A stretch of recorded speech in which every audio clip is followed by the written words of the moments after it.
Hi, it is May 22nd, 2024, and I'd like to call the special board meeting of the Ross Valley Sanitary District to order. Roll call, please. Pam. Roll call. Yes, here. Here. Yes, here. Present. Here. Okay, and Pledge of Allegiance, please. Allegiance to the flag of the United States of America and to the republic for which it stands, one nation, under God, indivisible, with liberty and justice for all.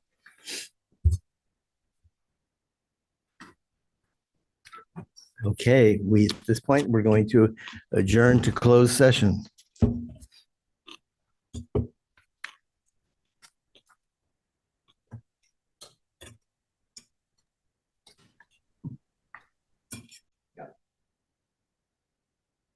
Okay, I'd like to reconvene to open session, and we have nothing to report out from the closed session. So item number 6, approval of agenda. Do you want to move anything around? Is the public hearing scheduled for a time? Isn't it usually? It's right after the consent calendar. I know, but usually the public hearing starts at 6:30 or. Oh, no, I think we just started the meeting at 6. We don't have a time. Yeah. Is that okay? Yeah. All right. So do I have All right. a If no, motion? I'll move the agenda. All set. Set. Okay, there you go. All in favor? Aye. Aye. Okay. Public comment. Anyone wishing to address the board of directors on matters within the district's jurisdiction but not on the posted agenda may do so. Each speaker is limited to 3 minutes. The board may not take action or discuss items not on the agenda. The board president may refer any matter to staff for further follow-up or elect to have the matter placed on a future agenda. I see. Did that No language public. change? Why? What was the question? That language has changed. Oh, Shorter. It was shortened at the suggestion of District Council Austin. We specifically had that on agenda item and discussed that and wrote that in as it was. So if we're going to change it, it should be on the agenda and the board should discuss it and remove it. Because this is how Sasha McEntee got in trouble, because this is not accurate. This is not an accurate statement. Who's Sasha McEntee? She was on the Mill Valley Board, and when something came up, she said, we can't discuss it. And then all hell broke loose. And it's not the words of the Brown Act. We copied the Brown Act and put the Brown Act verbiage in here. And now it's been changed. We'll take a look at it, and if we have any changes, we'll bring back to the board. Okay. Thing is how there's no public here. A lot of places just say, seeing no public, move on. So I think for tonight, You we're made the safe. mistake of reading the.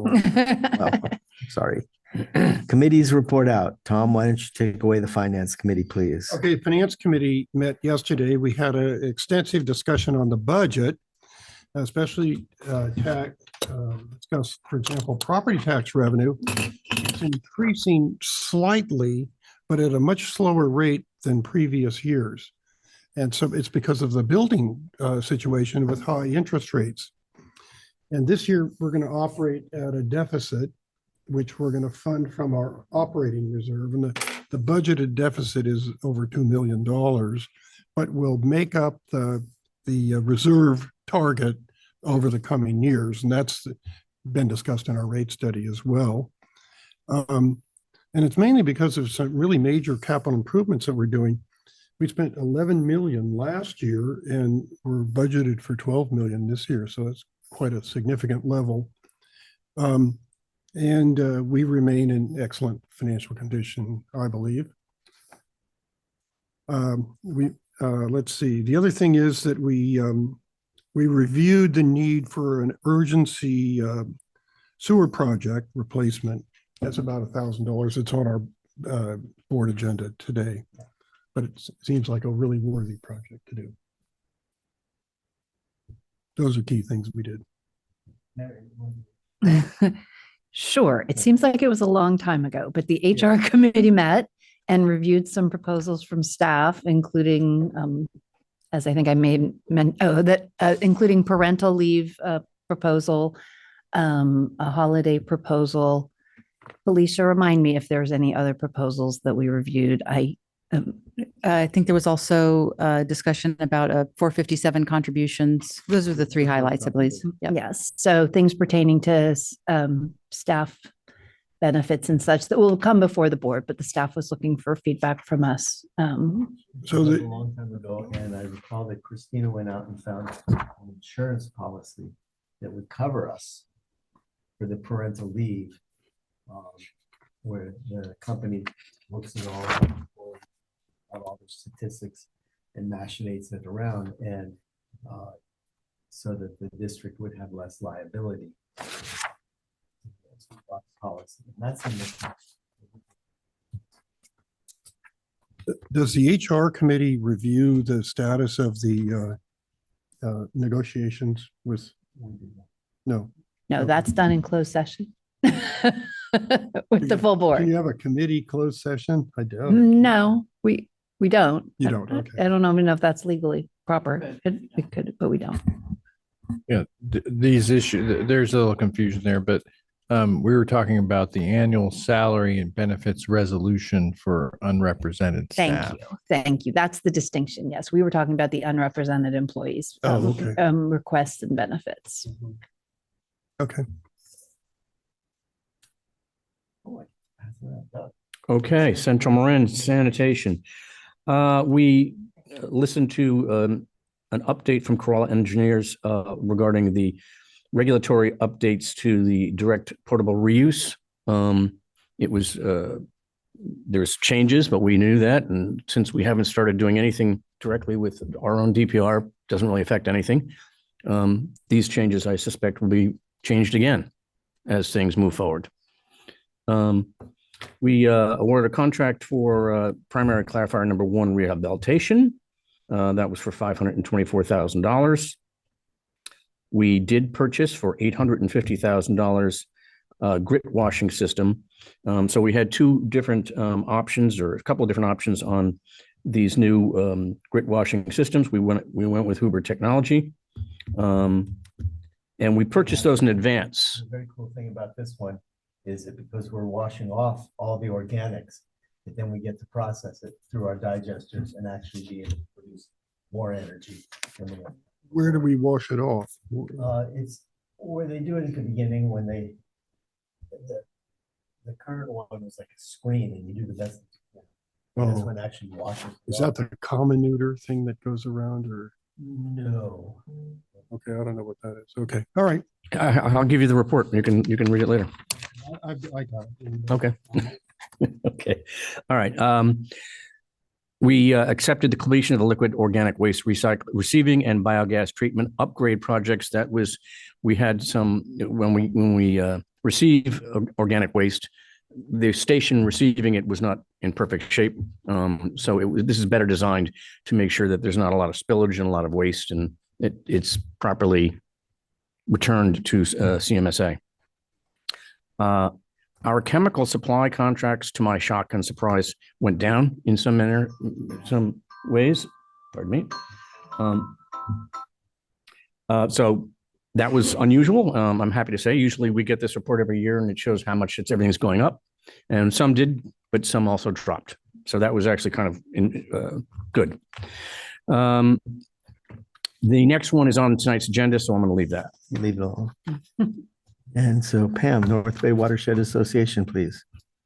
Yes, we had our conference. There were 3 of us there. Michael, Tom, and me. It was quite a conference. They had a lot of speakers. And I'm sorry, Steve, you got the little picture. And Novato got the whole page. I actually made a copy of it. But we were a sponsor, and it was about 125 people at Sonoma State University. There were students that helped set up and do some of the serving. There were different parts of the program that I thought were pretty amazing. I'm just gonna briefly talk about, they did these different sessions. The first session was resilient, equitable, and interdependent water future. And the DWR was there and talked about different phases and goals and aiming toward water management sectors for the future. And then the other was funding our future, and there was a strategic growth council there, which embodied, I think, 7 states, and they're a 10-member council. And they actually have invested over the years $3.5 billion in projects strengthening communities and addressing climate change. And then that was the second. And then here's the third session, was positioning us for the future. Watershed, shoreline, lands, infrastructure, and partnerships. And that included the San Francisco Bay, and other agencies, even all the way up to the Puget Sound. And then it was all day from 9 to 3. And last, the next generation resiliency workforce development. And they had various agencies who were projecting the need for water industry jobs. So that's it in a nutshell. If I could just make one quick comment, that the keynote speaker was Jared Huffman, who, for the first time that I've listened to, not the first time I've listened to Jared, but in the first time since I've heard him speaking, that he was very adamant and positive about recycled water, because I haven't heard that before. And so I felt that was a very positive note out of this thing. And if we should ever go to do such a thing as DPR over here, it seems like we're getting more support from the other end now. So go ahead, Pam. I think that's all. No, but there was a meeting. You mean our after the workshop meeting? No, the one from the beginning of this month with We didn't do one for April. for May. It's just coming. No, the one. I don't think so. Did I Yeah, miss yeah. something? You know, it was at the Petaluma recycle place. Oh, right. That's right. I forgot. Do you remember anything from it? Yeah. Oh, good. There You've were- got a better memory than me. There were a couple of, it was just the Bay Area and what's happening with climate change, in particular sea level rise. And if the main thing I got out of it, and I can provide, or Pam can provide the PDF, and because I thought it was a really excellent presentation. But basically by 2050 in the Bay Area, if we do nothing, it's going to cost the Bay Area $220 billion to fix it. And if we start now and do things in advance, that number is going to be 110 billion, which sounds astronomical and terrible. But by doing nothing, it's going to be, what they're saying is way worse. So basically it's get off your behinds and do something now. And I thought it was a good report. And Marin County represents 17% of that liability for the entire Bay Area. So we're the second largest of, I don't recall who was number one, but it wasn't us. But it's a very big number, and I'm glad they're looking at it. And I will make sure that we get that and distribute it out. Great. Thanks. Okay, verbal report by the general manager, please. Well, good evening, board members. I've got 5 quick things to brief you on before we move on to the rest of our agenda tonight.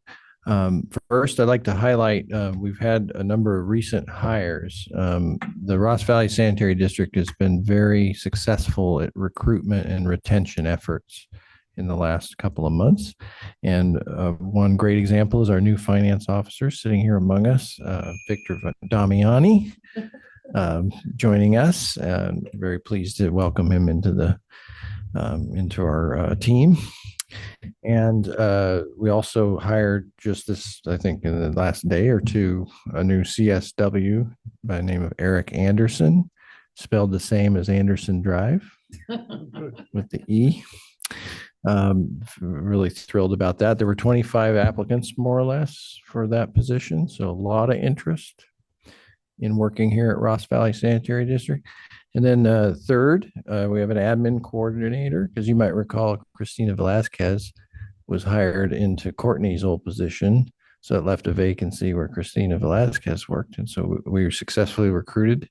Guess how many applicants for that position? 83. 83. Wow. And that person will be starting on June 10th, a recent Cal graduate. We'll just leave it at that. But we're very excited about this successful wave of recruitments this spring. And one thing that Felicia brought to my attention, that in the applicant pool process and the interviews, one of the applicants mentioned that they were impressed by the district's reputation for excellence. So there might be something here. Just might be. So I thought I wanted to highlight that. For the last month, a lot of activity. And we do have two things coming up. We're going to be going out recruiting for an accountant and recruiting for an operations supervisor in the field staff, where you remember Noel Sandoval retired. And so we have that vacancy. All right. Second thing, of course, at long last, our birthday celebration is upon us within a week, 125th anniversary, sort of a dual celebration of our milestone that not many special districts share that level of longevity. But we're also celebrating, kind of dedicating our headquarters here, where we're all under one roof here at 1111 Anderson. And I hear as of today, we have 70 RSVPs. Wow. And so you'll have an audience for the Force Main Brass Quintet. And we'll have some nice refreshments for folks. It's around the lunch hour at 1:00. And so it'll be interesting to see who comes. And I'll be asking board members to come up and say a few words, think about what you'd like to say about how we're doing, where we've been, where we're going, all those good things. We might, I'll say a few things too, just in terms of, it's an interesting trajectory. How much happens in 125 years? You actually, we're on our third treatment plant, a lot happened. So we're looking forward to celebrating with you there. And I can't thank staff enough for all the preparation. Just across the agency, folks are pitching in to make this happen. Along those lines, my third item of reporting, you may have heard about our business breakfasts. It was an outreach initiative we put in our business plan, recognizing the central location of our new headquarters and an opportunity to welcome folks that we work with in an informal setting here, and the likes of which we didn't really have before, and taking advantage of that to try to get the word out, to be more efficient, working with fellow local governments, as well as the plumbers and contractors, and even the real estate agents. So I'm pleased to let you know that we've had 4 business breakfasts in the last month in this room, and then the welcoming area and the foyer. Well attended. We start with the plumbers on April 23rd, and then real estate agents on April 30th, public works departments of the different agencies on May 7th, and the planning and building departments representatives on May 9th. Generally, we've really well attended. Some areas where we didn't have as much attendance, we're getting some lessons learned, thinking about how we can get the outreach firmed up. But each event had PowerPoint presentations tailored to the audience, and the staff did a really nice job. We're putting faces together with names. The people who attended really appreciate the opportunity to visit us here at our new headquarters and enjoy some breakfast at a nominal cost to the district, to be able to have this big impact in terms of outreach and partnership building and all that. So, and then of course met this objective of our business plan, our strategic plan, to try to get the word out knowing that outreach efforts make us successful in meeting our mission and avoiding spills and other goals. So thanks to Felicia, who really spearheaded that effort. It was really her idea, and it was great to see it come to life and be successful in this great setting. We had the chairs reoriented here so that we were facing the screen that way, and it was just really a pleasant experience. Okay, and then my fourth item, we're one step closer to adjusting the boundary between RVSD and SD2. The property tax revenue agreement was signed by SD2 this last month that the board had approved a few months back. And the next step is for LAFCO to ratify it. And this could happen in the next month or so. Just to remind you, about 6 residences are actually plumbed to RVSD, not SD2, but paying SD2 rates, right? So and then there are 6 parcels that go the other direction from SD2. I'm sorry, they go from RVSD to SD2. And also we uncovered the reality that Redwood High School and the other high schools were in no districts. And so as part of our efforts to reroute some of the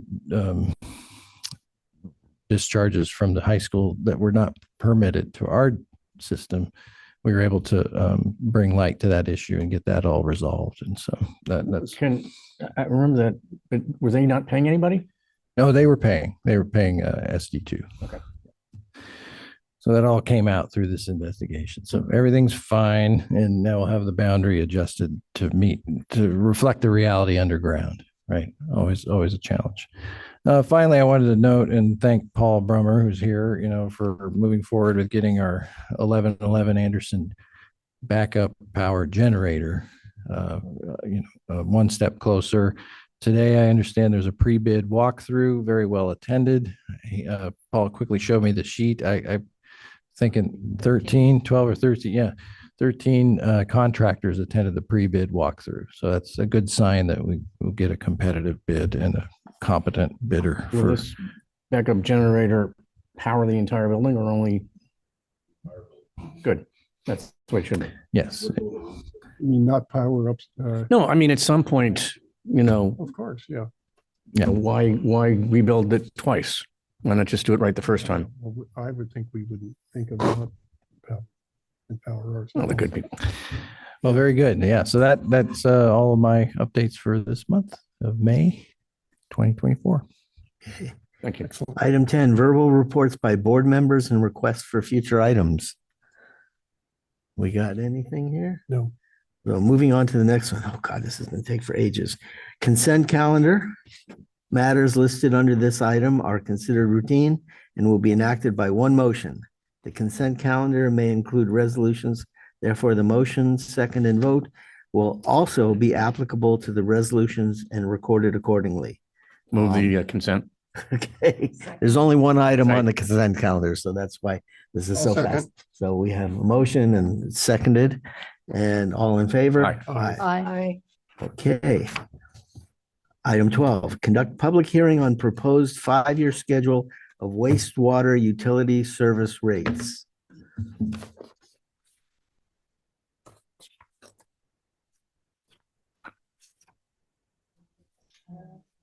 No, I don't think we stopped. Okay, for this item, we're going to kick things off with item 12A, which is the presentation of the proposed wastewater utilities rate charges. And we have our consultant here, Mark Hildebrand, who will go over that stage of the public hearing. For having me here this evening. I'll be going through a presentation that will be familiar to you. We've gone through it a couple times. Since it's standing room only here this evening, maybe I'll go through it pretty slowly for the audience. So this is a public hearing to consider the adoption of new sewer rates for the next 5 years. 5 years, 5 years. And next slide. During the presentation, I will cover Just a quick refresher on the rate study process, some of the key financial changes that happened since the last rate study, the results of the financial plan and the proposed rates, and look at the survey. Obviously, I did cover quite a bit of this a couple of times now, so I will be pretty brief as I go through the slides. And if at any point you want me to slow down and cover anything in more depth, please slow me down. But I'm sure you have plenty of other things to consider this evening, and this is not new information. Next slide. So when we set rates, we look at we do a financial plan to understand how much rate revenue is needed overall and whether debt is necessary. Once we understand how much rate revenue we need to recover from customers, we do a cost of service analysis and rate design to understand how we're going to recover those rates. The observations from on this slide, again, I won't go through all these items one by one, but the bottom line is that we were a little bit off on some of the forecasted numbers, but they kind of offset each other. They mostly were pretty accurate. Ultimately, our projected reserves at this point in time ended up being very accurate.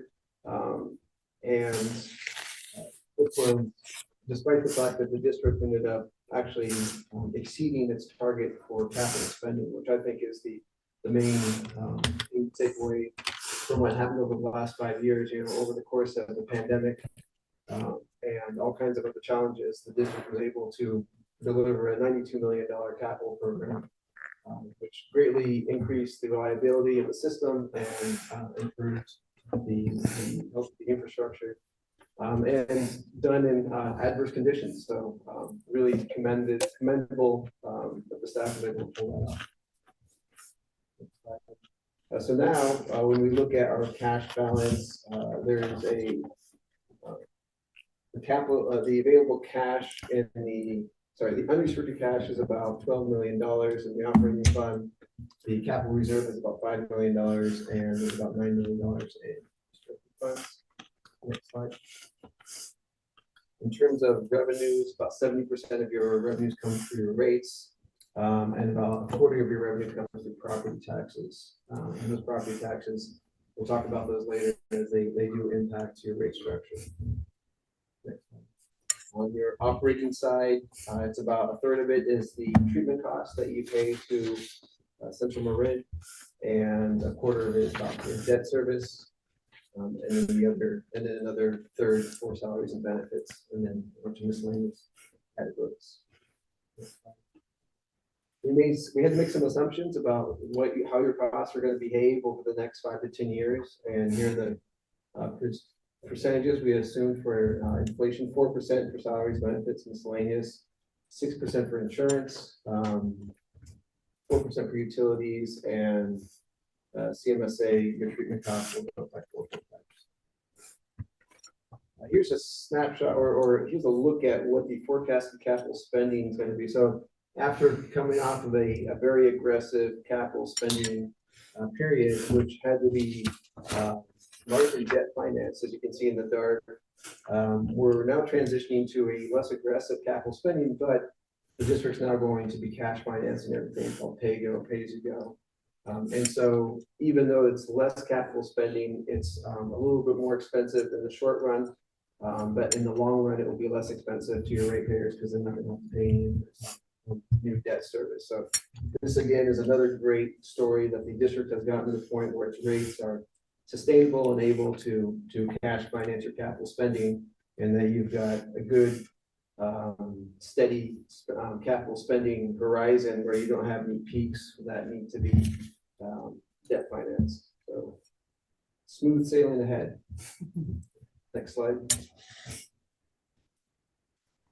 In terms of your reserve policies, how much cash you want to keep in the bank, you have an operating maintenance funds balance target of 6 months of operating costs, which is about $2 million right now. An emergency reserve, which is 10% of your operating budget, or $2 million, whichever is more. So that's $2.1 million last year, or this fiscal year. And then $5.5 million for your capital improvement reserve. And this is a 10-year cash flow diagram showing comparing revenues versus expenses. So the background green colors are your revenues and the foreground columns are your expenses. And the way to read this is anytime the background is taller than the background green is taller than the foreground columns, that's a surplus here where you're building your reserves, and vice versa. When the columns are higher, that's a deficit here where you're going down the reserve. So you can see most of the years coming up will be slight surpluses where you'll be building your reserves a little bit, and you can see that play out in the graph, the line graph down below, where the black line is your minimum reserve target, the dash line is your target reserve level, and the red line shows that you're starting out at about $15 million and you're slowly building your reserves and then maintaining it at your target level. 2029. You can also see, I'm sorry, just you can see your debt coverage ratios is quite healthy as well. So, and these are the rate increases that are being proposed. So 4%, 4%, 4%, 3.8, 3.5. So the first 5 are the rate increases that are being proposed, and the second 5, the 3% are just forecasts, just to demonstrate that we're not setting you up for a big rate spike on year 6, where you're prepared for the future. Next slide. In terms of the rate structure, we're keeping the same rate structure that the district currently has. We're not suggesting any significant changes to the structure. We're just updating some of the numbers. So you do assign rates to most customers to your residential classes based on the number of dwelling units. To your commercial, they either fall under high strength or low strength, domestic strength or high strength. And then the rates also depend on location. That's because one group of customers contributes a property tax that benefits the district, and another group of customers the tax that they pay in their city. And here's the math on how the property tax calculation happens. So the district is expected to receive about $10 million next year in property tax. You divide that by the total number of EDUs, equivalent dwelling units in Ross Valley, and it comes out to $535 per EDU per year. So that basically is credited towards the rates that those customers otherwise would pay. Currently it's $500, so it's just increasing by a little bit.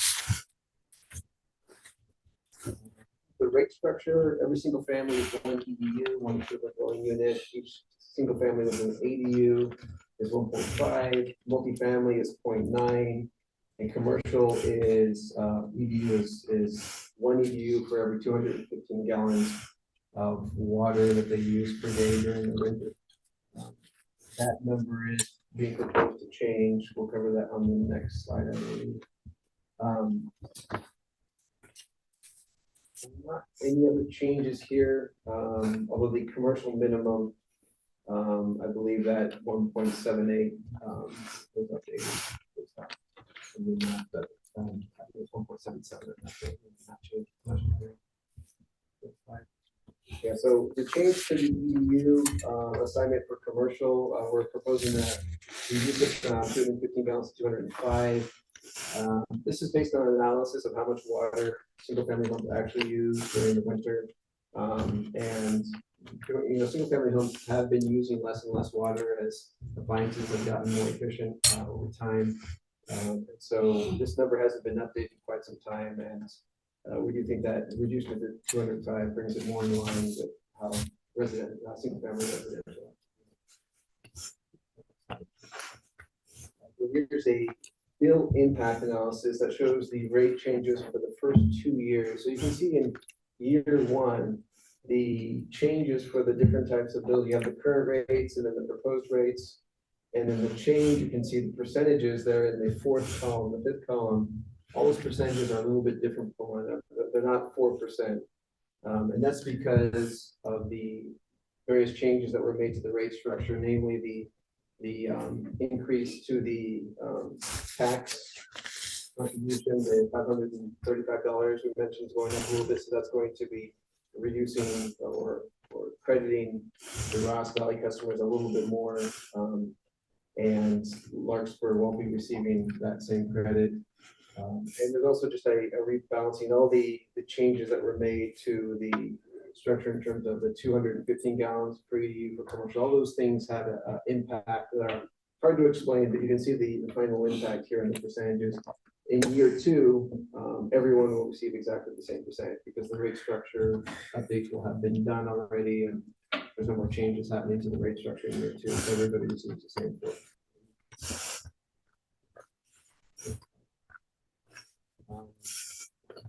Here is a property tax credit calculation in terms of the proposed rates for Ross Valley customers versus current, and you can see the difference in the rate and the total amount of revenue that it represents. So you can see that $10 million in the end is the same as the $10 million.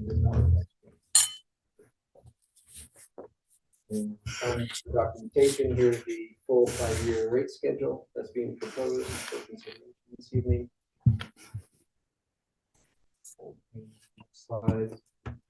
Here's a survey of various sanitation districts in the region.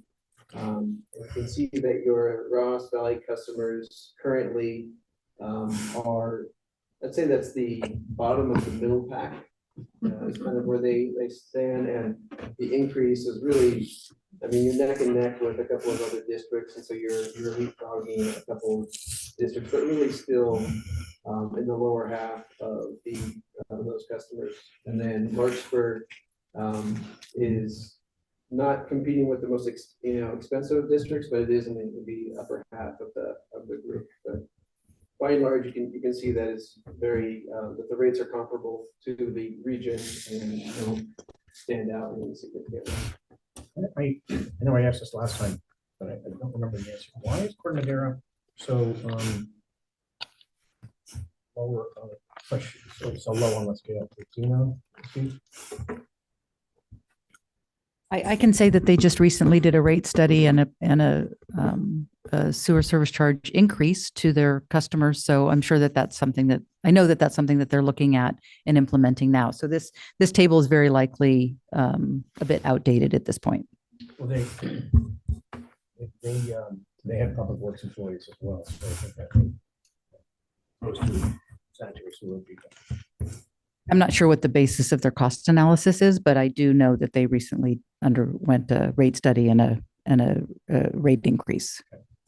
I did more research of the rates that I had no time finding their rates, and there wasn't much information posted, which is maybe it had been a while since they had done the adjustments to the rates. So I'm not familiar with the latest study that they did, and possible that they proposed rates that are not reflected in this.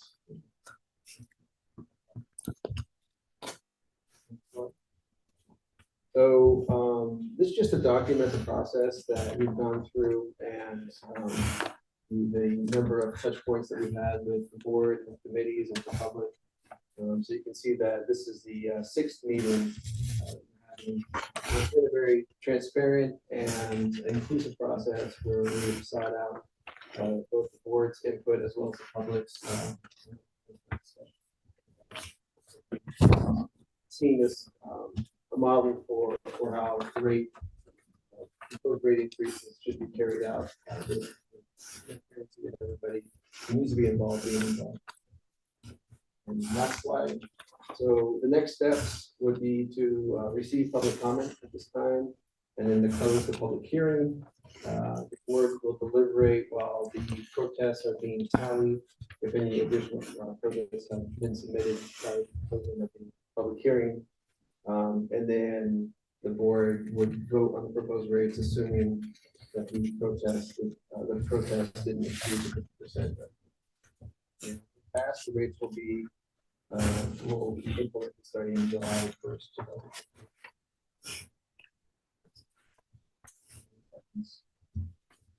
Thank you.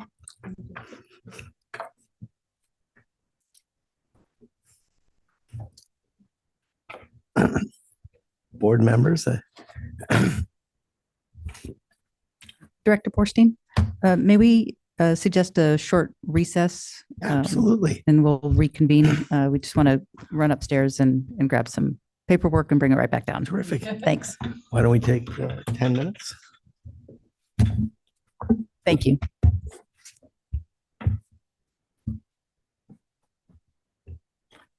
Are we? Okay, coming back from our break now. We've had the discussion and so I will now open the public hearing on this item. Any member of the public interested in commenting is invited to the podium to comment. Well, seeing none, Are you online? There are none online? and there's no, we recognize everybody here. Anybody online want to talk? We have two members of the public online not raising their hands to speak. Okay. Really? Okay. Terrific. Once all the commenters are done, I now hereby close the public hearing. Is there any additional discussion by the board? Seeing none, staff, He's going, he'll get there. All right. staff, can you please advise on what the protest count is? I'll go ahead and do that. President Borstein and the rest of the board, we have 8 protests total that were written protests. And so a formal protest to the sewer service charges has not been made by the owners of a majority of parcels within the district. And therefore a majority protest does not legally exist. And the board can now consider adoption of ordinance 102. And just for the public edification, how many EDUs do we have out there? Yeah, how many letters were sent out? How many parcels in the district? Approximately 15,000. About 15,000 letters were sent out and 8 written protests in return. Okay, thank you. I've got a motion. Okay, I have to ask for a motion to adopt ordinance number 102 and ordinance repealing ordinance 103 and enacting a 5-year plan for sewer service charges. No, that would be repealing ordinance number 101. Okay. No, anyway, I move we adopt ordinance number 102 and ordinance repealing ordinance 101 Yes. and enacting a 5-year plan for sewer service charges. Second? okay, Mary seconds. All in favor? Aye. Aye. Aye. I have a question. Okay, I'm, Is this a roll call for this? No? Okay. Never mind. now we're not online anymore, so, Pam vote? yes. Yeah. Okay, and that passes unanimously for the next 5 years. Thank So you. thank you, everybody. Thank you, Mark. We'll see you in 5. Hopefully no sooner.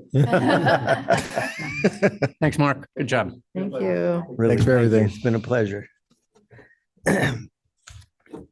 Item number 13, consideration of adopting ordinance number 93 and ordinance repealing ordinance 92 and enacting this ordinance relating to sewer capacity charges and sewer permit fees. Yes, and so Mr. Hildebrand is leaving the building, but we do thank him for his work supporting this element that the board is considering tonight. We combined the two into one staff report or one final report that is attached to the previous agenda item. So it's a little confusing, but it includes the sewer rate study, the sewer capacity charge study, and the sewer permit fees are all within that technical report that you've seen over the last couple of months. And so consistent with the sewer service charge process, we do a 5-year review of what we charge customers for permit fees, as well as capacity charges for those new connections to the RVSD sewer system that is upstream of the CMSA system. We have a separate set of capacity charges compared to CMSA. The CMSA commission adopts its independent capacity charges, and then new connections to the system pay both fees to us to support the collection system infrastructure leading to the treatment plant, and then to CMSA to support the investments the community's made in that treatment plant. And so you're familiar with, you've already reviewed the technical details of how we came to our proposed capacity charges in the previous public hearing, as well as the basis of which we came up with the revised permit fees, as the staff report notes in the last couple of paragraphs, the permit fees are a cost recovery format and are based on staff costs, vehicle costs, and technology to deliver the services. So it turns out through our efficiencies, we actually were able to recommend permit fee reductions in many categories, which are laid out in the staff report. So we had permit fees coming down in most categories. And then, but capacity charges are proposed to be increased at a reasonable percentage on the order of 7% or less.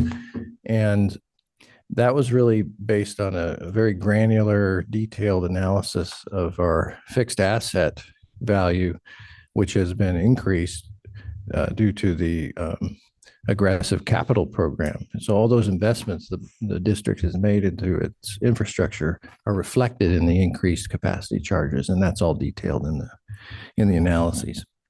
And so in terms of the mechanics of this, we took the Ordinance 92 that's currently in effect as of March of 2020, 4 years ago or so, and we carefully edited the ordinance. We added the affordable housing priority section 27 on board packet page 115 to reflect the affordable housing priority resolution. It was a resolution or was it government code. Okay, yes, it implements that. And then it also just a careful review of this, incorporates the recommended specific fees, but also the provision to increase fees based on the engineering news record construction cost index annually, so that it isn't static for 5 years, but it gets updated July 1st of each year to try to keep up with potential inflation costs. So you will recall that we had amended this ordinance over the years, bringing in the state requirements for ADUs and how there's 4 different types, and 2 of which are not required to provide capacity charges. And so that's all brought forward with this updated ordinance as well.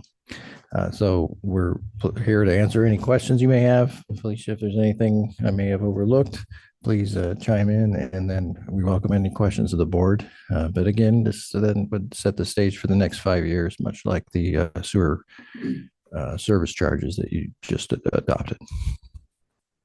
Board, Doug, Tom? Well, I just have comments.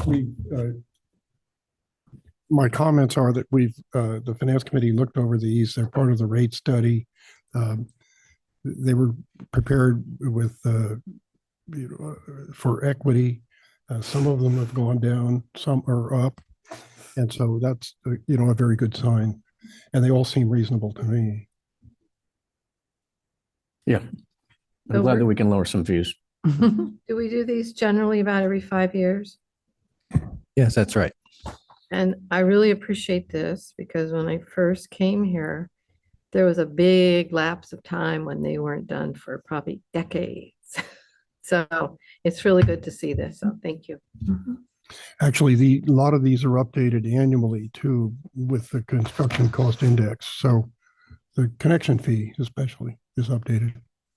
And does the ordinance contain that? The ordinance tracks great. Yeah, I think it's really lovely that some of the permit fees are coming down because we're keeping an eye on it. No. Yeah. I see no member of the public. If there's nothing else, do we have a motion? I move we adopt ordinance number 93 and ordinance repealing ordinance 92 adopted in March 18th, 2020, and enacting this ordinance relating to sewer capacity charges and sewer permit fees. Second? Mary seconds, all in favor? Aye. Aye. Unanimous, and on to the next.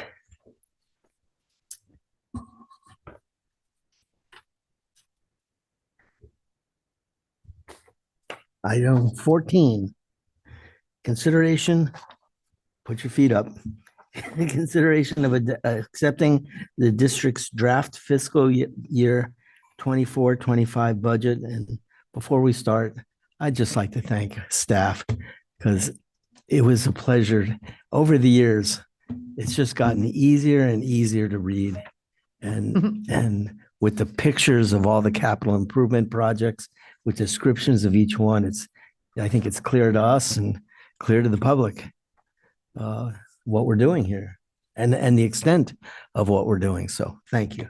And this year we could thank Michael Kuhn, who Yes. helped us out.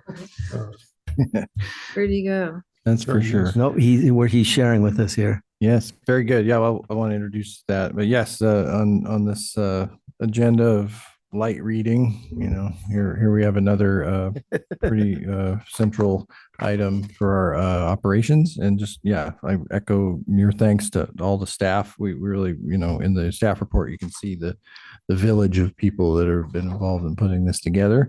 So thank you. And I will let Felicia introduce Michael, who stepped in and has assisted us to get to this point. Thank you. Thank you. So, yes, President Borstein and members of the Board of Directors, I'd like to introduce the draft budget for fiscal year 25, and also to thank not just Michael Kuhn, who prepared our budget document this year, but also to welcome our new finance officer, Victor Damiani, who will be taking over our budget process in years forward, and also Paul Bremer, who contributed many hours and thoughts and ideas into the operations budget, as well as his staff who annually contribute to this process, as well as the engineering department, Steve in particular, who prepares our capital budget, and Phil Benedetti, who contributes to that effort as well. So the budget document is really an organization-wide effort. And we present it to you, the Board of Directors, for comments and suggestions to prepare our final presentation of the budget in June. So with that, I would like to hand it over to Michael Kuhn, who is joining us from Southern California virtually here tonight. It looks like he's sharing his screen. Michael, can you present yourself just for a few moments so that we can? Oh, yes. Can you all not see me? Yeah, not yet. Here you are. There you are. Hi, great. Oh, okay. There you Very go. good. So I'm gonna hand- now take it off. Okay. I'll take it off. Excuse me, so- two demerits, Doug. Yeah, Michael did a really nice presentation to the Finance Committee yesterday, but I would like him to introduce himself to the full board. With that, I'll just turn it right over to you, Michael. Thank you. Yes. Good evening. Like I said, I'm Michael Kuhn. I'm one of the VPs with a company called ZacTax. We do tax analytics for local governments, and we also do staff augmentation services for finance departments. So we're a company that started in Texas about 13 years ago, and I was hired last year to expand the company into California. My background is I started my career in the budget office in the city of San Antonio. Then I went to a small town in the Houston area, became the assistant to the city manager there, kind of worked on the budget, economic development, a lot of different things. And then I became city manager for an even smaller town, about 5,000 people on the Gulf Coast there in the Houston area. And then 5 years ago, moved to be the CFO of Ventura, California. Moved kind of back home. My wife grew up in the area. It kind of always been our goal. And so I was a CFO there in Ventura for 4 years until moving to the private sector just almost a year ago. So it's a little bit about me, a little bit about kind of my history through budgets through the years. And like I said, this has been this is another good one. Like I said, I always love budgets and kind of solving puzzles and all the pieces that go together in them. So as we were putting things together, working on the puzzle, right? So in the big picture, I'm going to do a big picture highlight, and then we're going to give you all some time to ask us some questions so we can take some notes. Also on things that maybe need tweaked for the adopted budget. So big picture, the budget includes $40.5 million of revenues. Of those, you talked a little bit earlier, right, about your sewer service charges, and then the property tax. Those are kind of the key two sources of revenue. Expenditures are projected to be $42.6 million. It's about $2.4 million higher than the revenues. And so there's a plan to draw down on some of your reserves, some of your fund balances in the FY25, the upcoming fiscal year, to help fund various different capital projects. And so, this is kind of as a shift as the district is shifting to pay as you go, or basically cash funding capital projects. There'll be some ebbs and some flows in your reserve levels as these projects come. Oftentimes, sometimes if there's an opportunity to work on a project, like I said, I know there's a project the city of Larkspur is doing. And so the district has moved up a timeline of one of the district's projects into FY25, right? And so this, like I said, the reserves allow this flexibility, right? And so there's this drawdown you'll see this year or next year in FY25. But then as you go into the details, of the capital plan and of the 5-year forecast, you see that the funding is there to start beginning to replenish those reserves. And then even by the end of the 10-year forecast, far exceed the level of minimum reserve requirements that are currently anticipated. Like I said, so that's just a very high level rundown of the budget. Really just want to spend a lot of time answering all the questions that you all have, taking notes. Like I said, so if I'm looking, off to the side, I don't know if you can see me in the share screen, but like I said, if I'm looking off to the side, it's because I'm taking down some of your notes so we can make sure we get all your feedback written and incorporated into the adopted budget. So with that being said, I'm available for any questions, comments that you all have.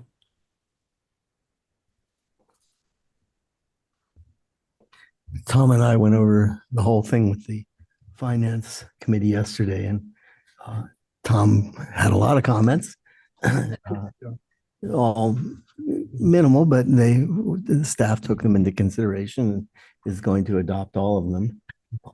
None worth bringing up here, but it's a very lovely budget. Doug, any? No, this comes back to us next month, right? Okay. Yeah, so gives us some time to. Yeah, well, we spent a considerable amount of time at our finance committee on this, and we had a bunch of comments, and I think we're going to change some things. Some of the numbers we're still waiting for, more information, but it was a very good meeting, I thought, because there were some things we had to square away, and I don't necessarily need to go through them. You can see all my little stickers for things we wanted to talk about, including some format of the charts, which we like so much. The bar charts, you look at them, the columns. They're wonderful. It's hard to tell which is which. So we're maybe going to establish a standard order to read from top to bottom or something. Because what page are some of those bar charts on? Well, let me see. I'm going to flip to some too for y'all. And are your comments changing dollar values or presentation or? Presentation. We had some dollar value changes as well. And where are those? Michael's trying to Michael's find bringing them up on the Yeah, a screen. lot of the charts we talked about are in the performance measurement section, and I'm almost there. It's not that one, but where's a good example? This one right here is a Chart good example. 6 is a good one. Okay, yeah. And there's chart 10. Right. Okay, so see, there's a couple of blues, and it should go in order, in my opinion. Now, this one, it needs to be in order. Look at it, goes, the bottom is blue, then it goes to the orange, then there's another blue and a yellow, but it. Oh, I see what you're saying. Yeah. Okay. Yeah. It's hard It's to not a read, very though. easy chart to read. I had a lot of questions on the property taxes because they're showing to go up less than 2%. And we have a 2% adjustment factor. And so that can't happen. Well, it can because we compared budget to budget. We're losing a lot of supplemental property tax revenue compared to the previous year because growth is slow. If there's a lot of growth, there's a supplemental tax revenue. We're I think we're getting less than half of what we got last year. Really? And it's a big amount. We were getting like 500 and something thousand last year. This year we're projected for, I think it's 250,000. And so 2% of our property tax is about 180,000. That's all. So it kind of, we lose property tax. Based on the growth. property values not going up and people, Based on the property values go up 2%, but we don't get to add the supplemental tax to it. And property transfers not being as active in previous Sales years. and construction. Okay. Yeah, there's There a, was one other chart, I think, if you look at it, it's confusing. It's the one with the EDUs. Just to show you. Where's the EDU chart? I believe it's page 5 in the budget document right here. Should be up on your screen now. It scared me. And in 2025, the multifamily drops. See 2025? Mm-hmm. The multifamily goes from 3,200 to 2,700. commercial. No, that's commercial. Yeah. From so- 64.68 to 58.13. Okay, got it. Yeah, it went from, and so that was a red flag to me. And by the What way, it is the commercials was lower as well. And commercial was lower as well, and we discussed that one. That's one of those we're going to recheck. Again, we're going to get more information on that. Where are we It's getting gonna those be- numbers? Why do we think that? Yeah, so we did actually check with NBS on the commercial EDU calculations. And Michael, do you want to just address that? I know we talked quite a bit about the family units and also the commercial, and you're welcome to recap that conversation for us. Yes. So in both situations on multifamily and commercial, there is a change in the presentation of the numbers, right? So in all actuality, if the same methodology would have been used to create the 2025 EDU count as a 2024 EDU count, you would see a slight increase of about 200 in commercials, and you would see a slight decrease of 9 in multifamily, right? And so really there's this change of presentation where NBS is kind of looking at things and trying to, the intention was to try to get it to match more the language from the Prop 218 notice and kind of report back in that similar flat fashion. So one of the things we've discussed, if we're going to change the presentation for 2025, let's go back and update the numbers. And it's like, so this is one of the things that we're going to tweak between now and the adopted budget. We're going to make it so the presentation of these numbers, we're seeing apples to apples throughout the years, right? So we have the same methodology for each of the years. Because the multifamily, you'll remember 5 years ago or whatever it is, we went from 1 EDU per multifamily unit to 0.9. And they didn't, this chart doesn't show it for the previous 5 years, which is what it was. We approved that because of equity. And so, and the same with, in other words, really, we shouldn't label this EDUs. It's not EDUs for the commercial. We should label it customer count or something like that. So this is going to be completely redone. Okay. Very confusing. But we didn't lose, No revenue. We didn't lose the number of customers at this show. Okay. Right. Yeah, that's It's just a change in how it was calculated. Yeah. But that should be noted. We're going to change this chart. Did you guys talk? So the thing that jumped out at me was this. I mean, granted, I was looking at it in less detail than the finance committee, I'm sure. Table 33 is a bunch of forecast assumptions that apply to table 34, if I understand Okay, so correctly. what page? It is page 93 of the budget board Okay, good. packet 221. And I think these are all just footnotes for the next table. So I both found it confusing because I was like, what are these notes pertaining to? And then I think they pertain to the next table. So I'd love it if they were on the next page beneath the table so that you can just look down the notes. And then also for some reason, the E drops off of annual budget in the header of every other page, which you may have noticed already, Yeah, we but those did. are the kind of things I notice. Yeah. You're the welcome. notes, yeah. Do you see what I'm saying, Tom, about that table? Yeah. Table 33, which doesn't present, to my understanding, doesn't present any independent information. It's all referring to table 34.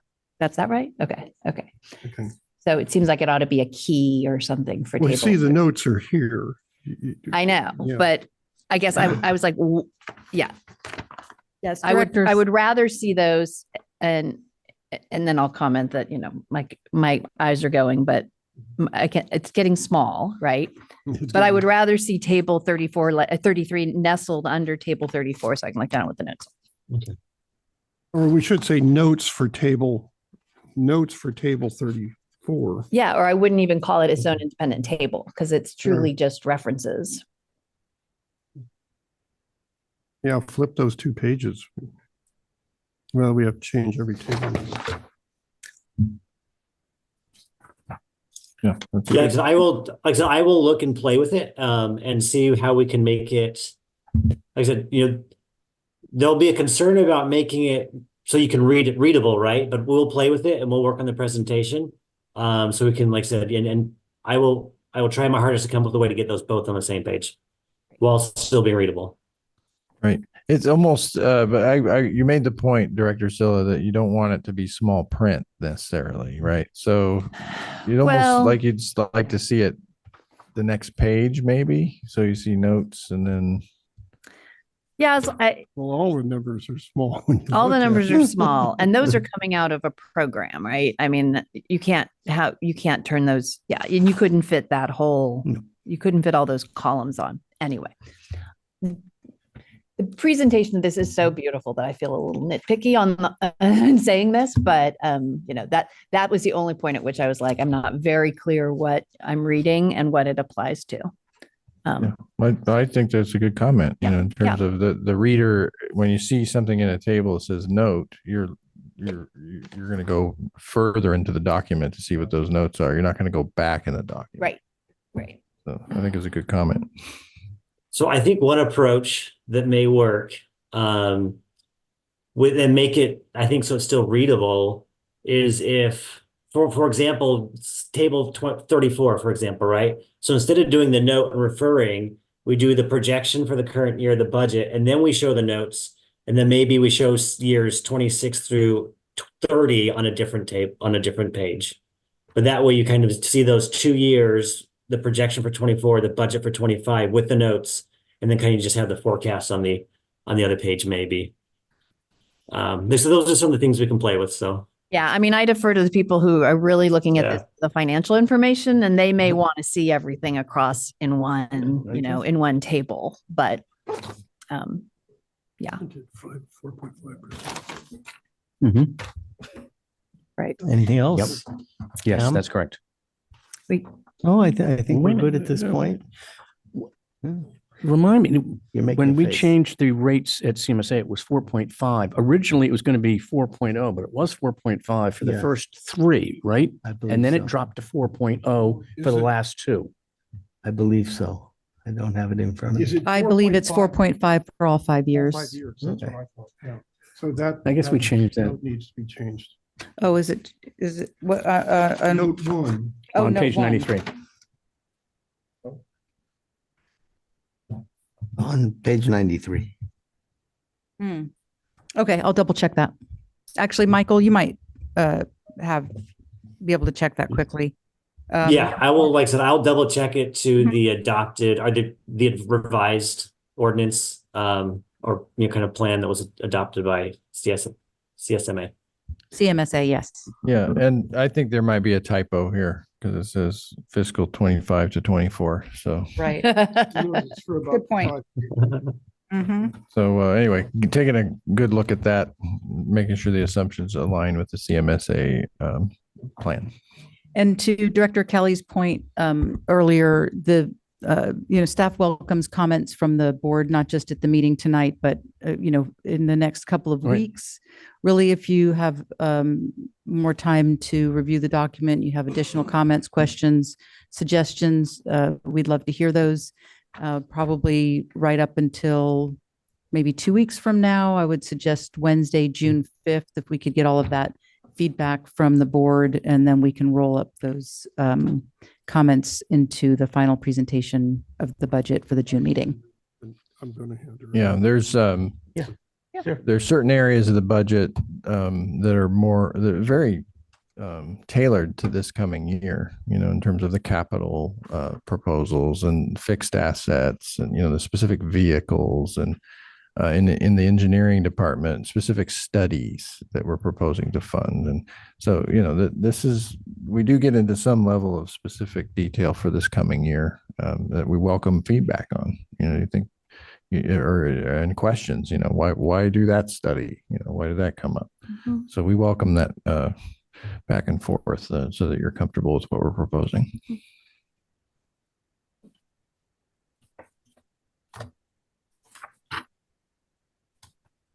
All right, so we accept it. So do I hear a motion? Do we need a motion to accept? Yeah. I move we accept the draft fiscal year 25 budget and provide direction to staff. I guess you can't move to provide direction. We accept it and are happy that it will be presented at the June meeting.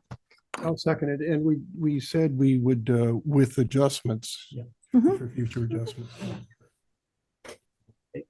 Aye. Aye. Good.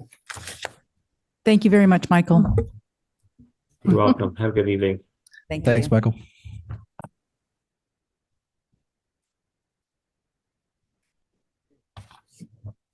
Hmm. 15. 15. Okay. Um, 15. Yeah, thank you.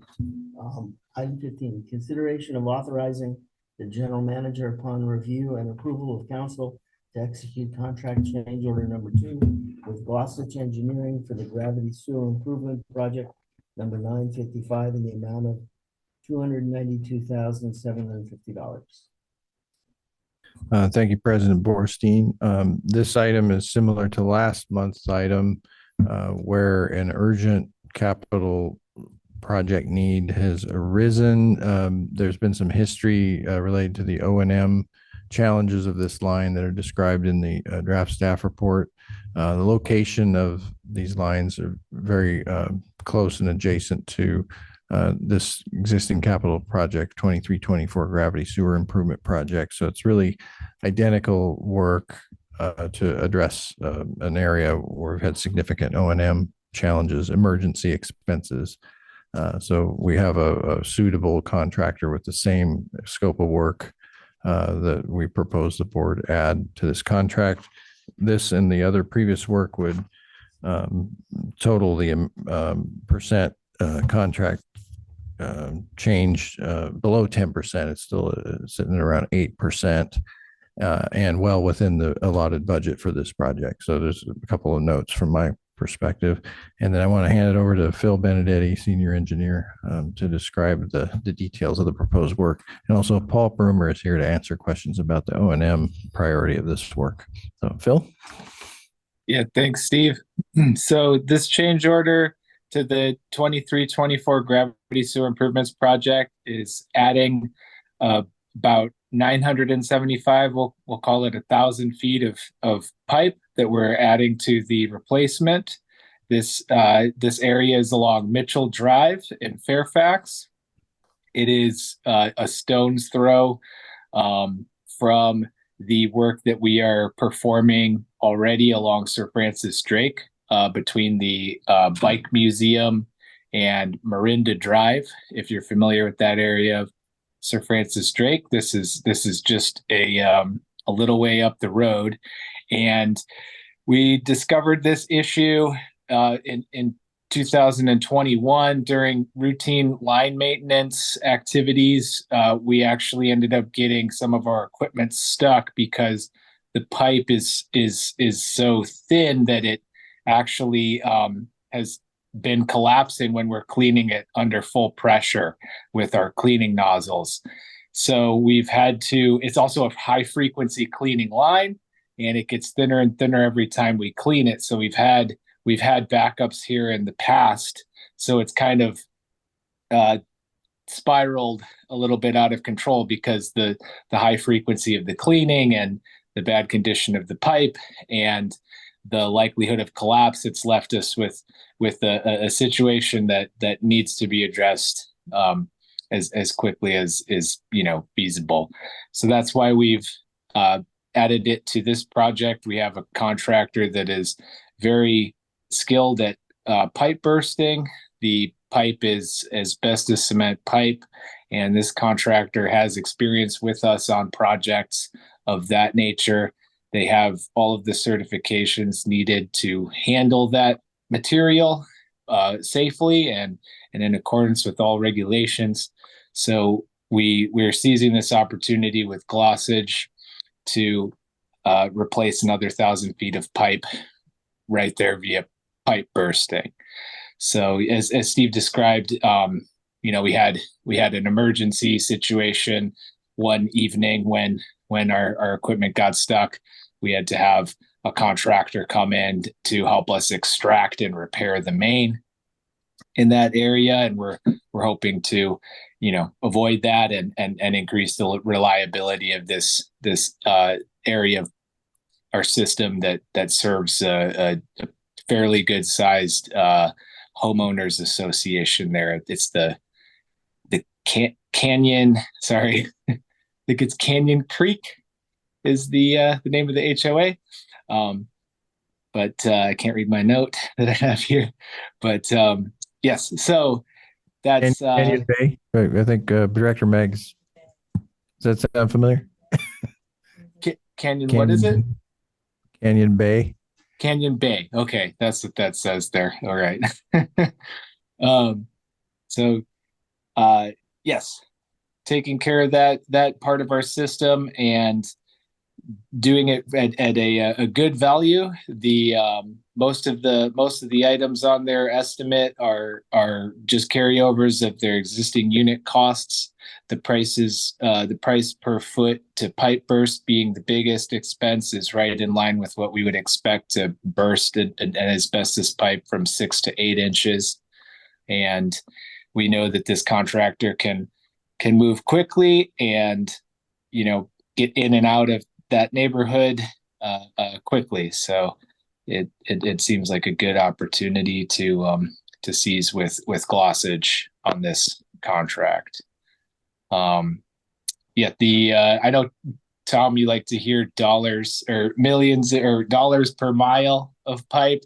This is this comes in right around $1.5 million per mile. It's much less than a mile, but even still, you would expect an economy of scale, and that this is kind of doing the reverse. It's less than we would expect to see on some of our capital projects for a small addition. We're still seeing a good value for the price. So this, even with the added mobilization efforts that are needed to go to a different area, we're still seeing a good value for replacing our assets.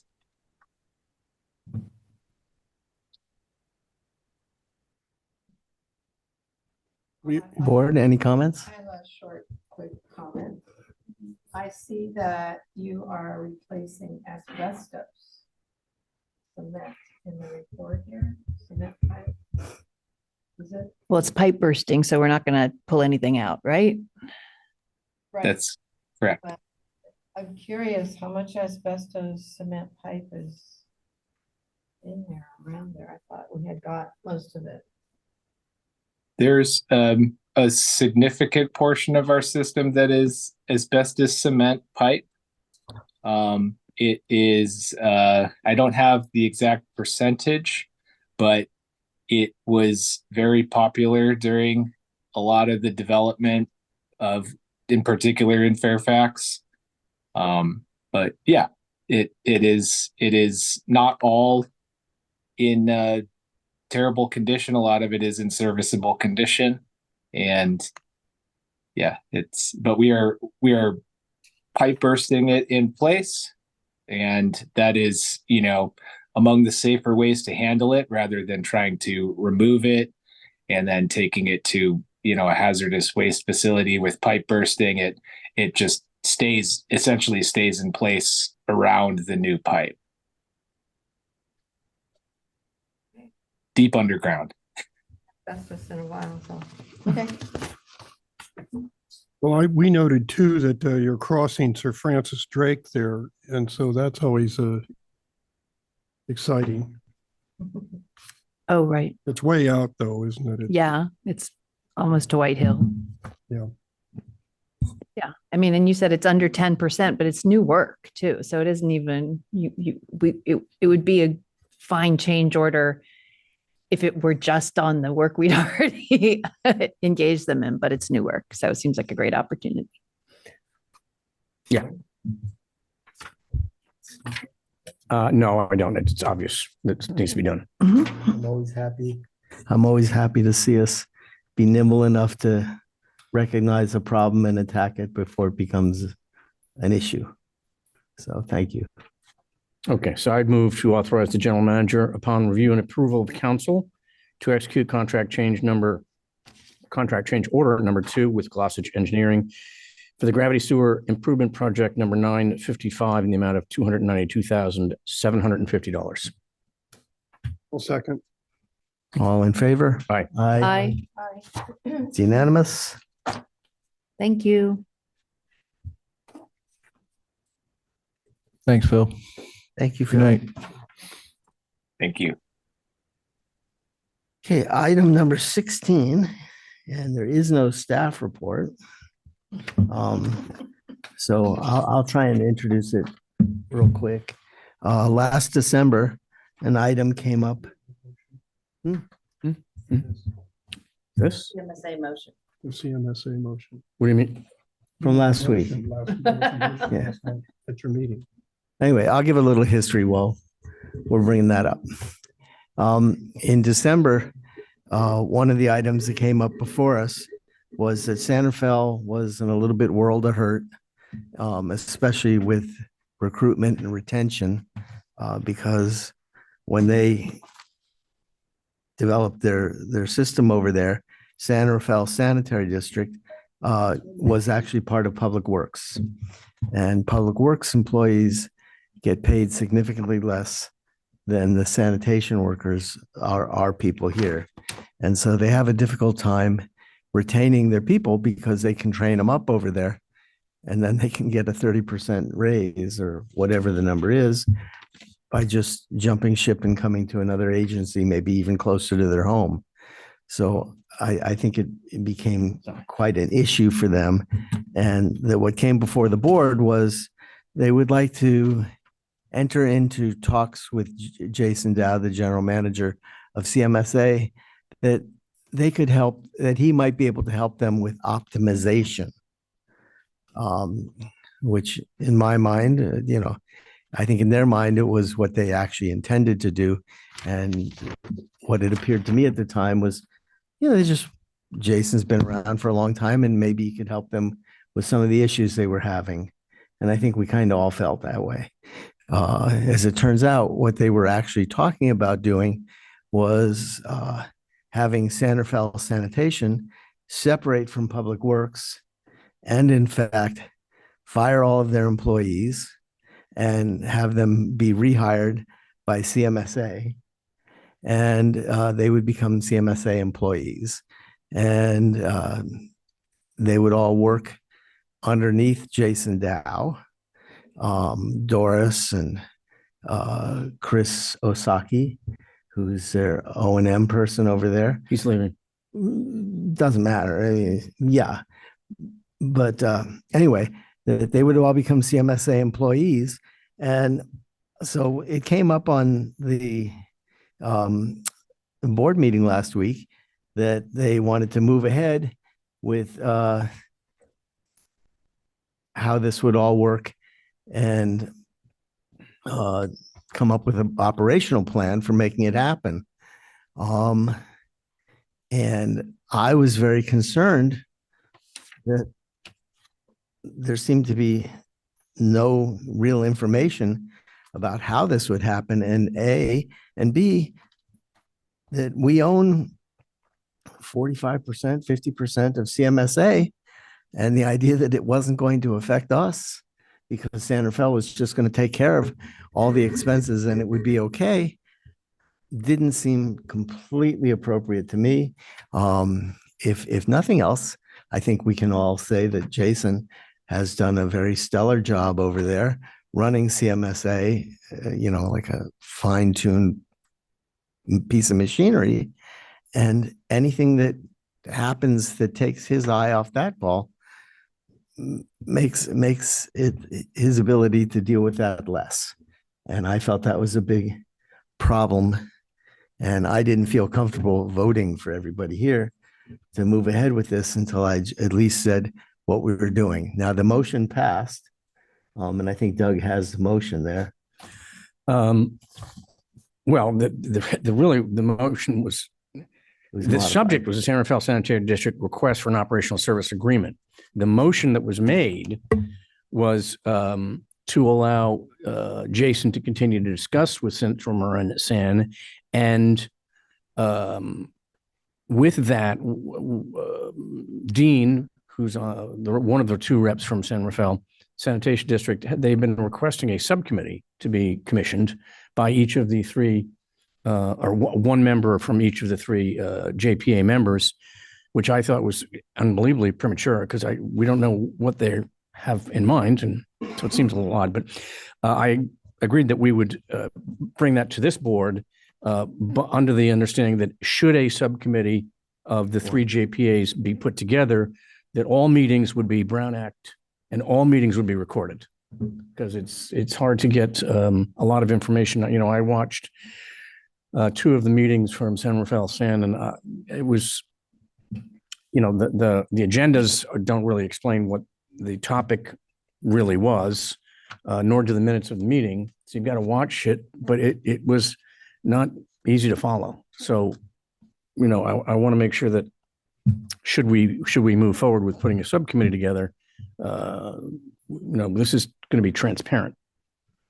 And they would need to report back often. Well, no, I think we also had an agreement that should this subcommittee be put forward, that the meetings in future would be starting a half an hour earlier, and the first half hour would be a report of what was going on. So I don't think there's anything for us to do here tonight other than, well, I think we should get a feeling of the board. Yeah. Did the motion mention did the motion mention anything other than just trying to implement their plan? No. Because to me, it seems, I was trying to raise my hand to get the motion to say, we want to review what, San Rafael San's position. What's the documentation? What did they go through to come up with this solution? Yeah. Right. I mean, It's one. we don't need to just jump in to implement Right. this plan. That's why I said I thought the subcommittee was way premature. Well, but there's no other option on the table. Mary Beth Bushy has asked Jason Dow to consider taking on San Rafael Sands people. And as long as she has 3 votes for that position, the decision, there's no alternative. They're not going to assess whether it's a good idea, and they're going to come up with a plan. So I, as a member of the public, attended the meeting online and was just very frustrated because it ignored the previous communications that we'd had, that they were considering either the Ross Valley Sanitary District or CMSA for this. And to me, the obvious economies of scale of going to another collections agency. For collections. I mean, literally, like the comment that, oh, well, CMSA does force mains and gravity sewers. Those are easier to maintain, aren't they? And I thought, not when they're hundreds of years old. So anyway, I think they're making bad choices. Right. But the problem is that the way government works is you have to have the votes. And I think Mary Beth had set up she had the votes to get done what she wanted to get done. So it was a very frustrating meeting for me to listen to, because I don't think what's right or good for the ratepayers of the San Rafael Sanitation District is the most important Well, consideration right I now. had a lot of concerns. So first off, I did speak to Jason of LAFCO, and they're doing a study on consolidation of these sanitary sewer districts. Yeah, just their operations, yeah, and potential Right. for Right. Right. efficient But that operation. study is coming up in a couple of months.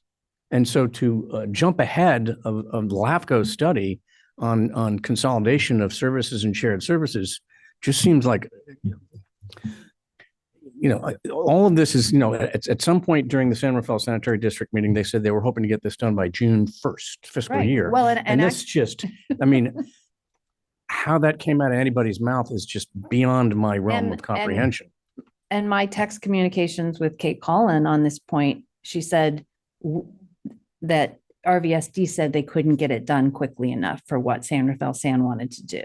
So the whole idea that there's like a subcommittee being set up and it's May 21st, 22nd, whatever it is, 22nd, and they didn't consider us as an option because we couldn't get it done by June is, that's not the way government works. So anyway, it's very frustrating to me, but I don't know, basically it doesn't, it's a little bit of a back to the future situation. I don't think it matters as long as they have 3 votes. They had 4 votes, and that's true for moving forward with the subcommittee. review this, maybe our position now is to say, we think that it's premature.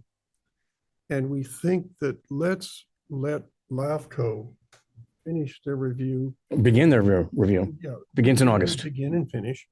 And that this is their area of expertise, I suppose, and that, and they're free.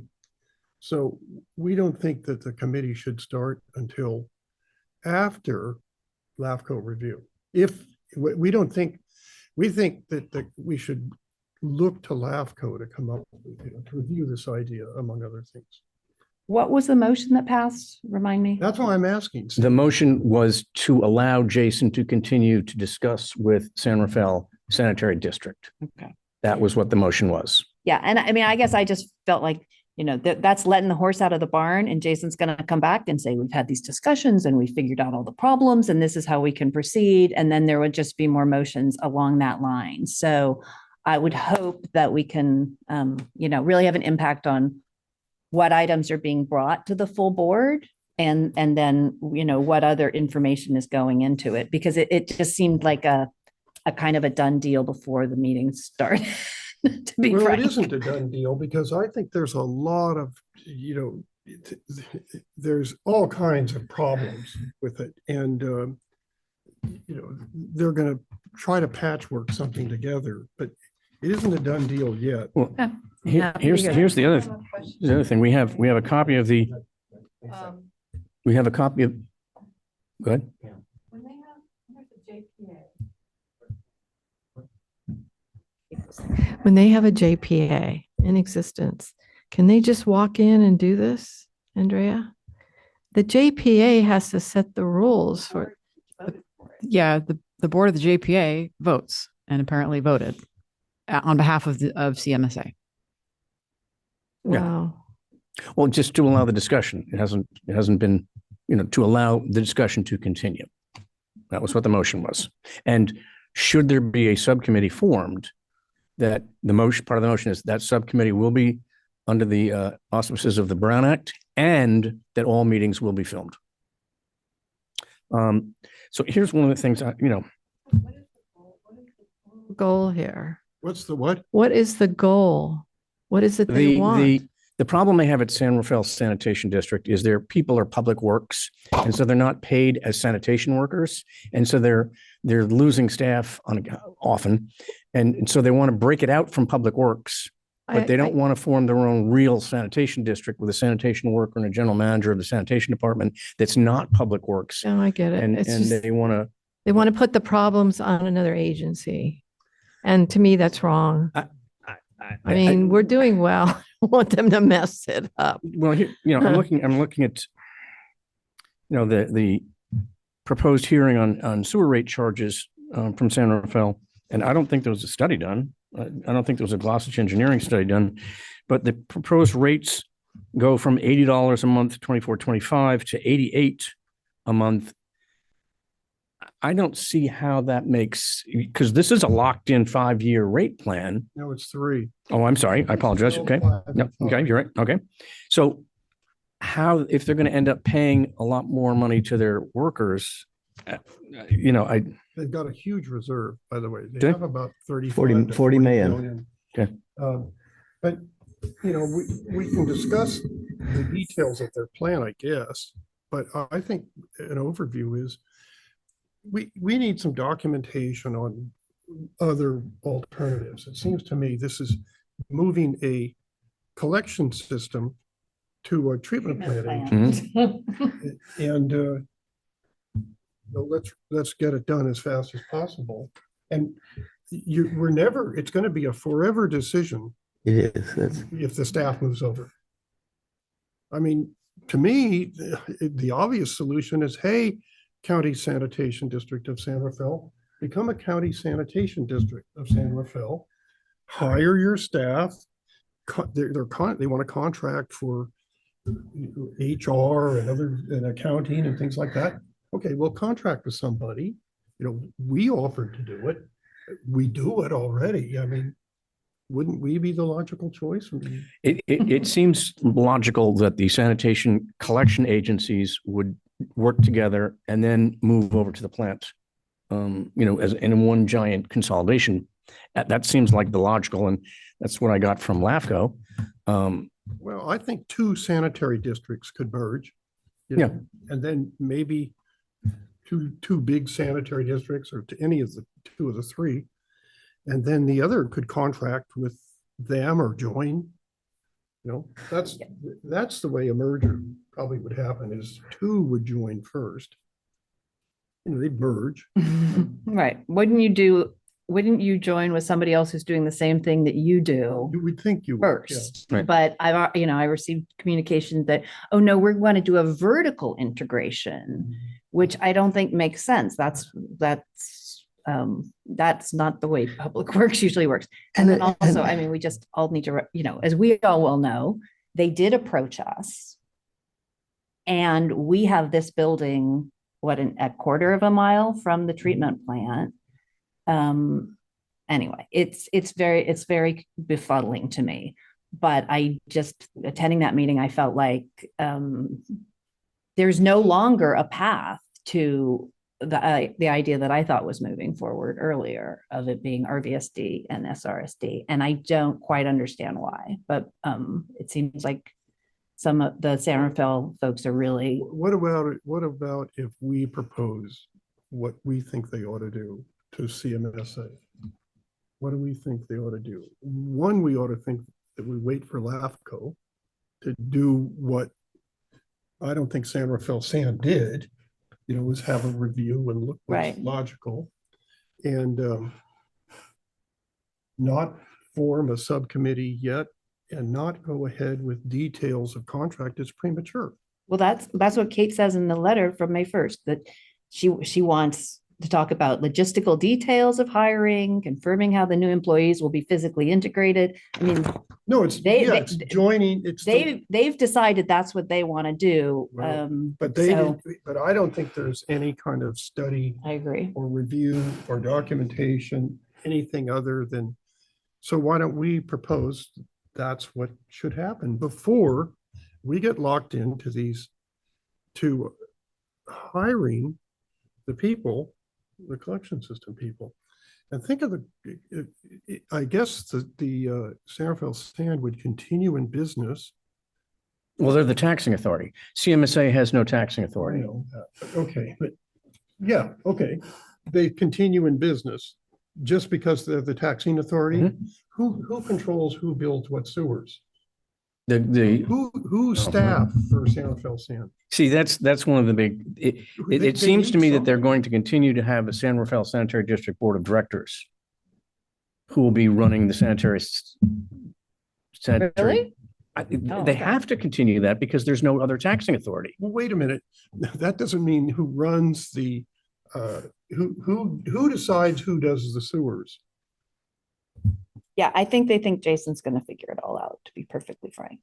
Pardon me? I think they think Jason's going to figure it all out. That's why this comment of like, oh, it's easier to maintain a gravity sewer than a force main. So they think Jason knows how to maintain a force main, so certainly he can figure out the gravity sewer.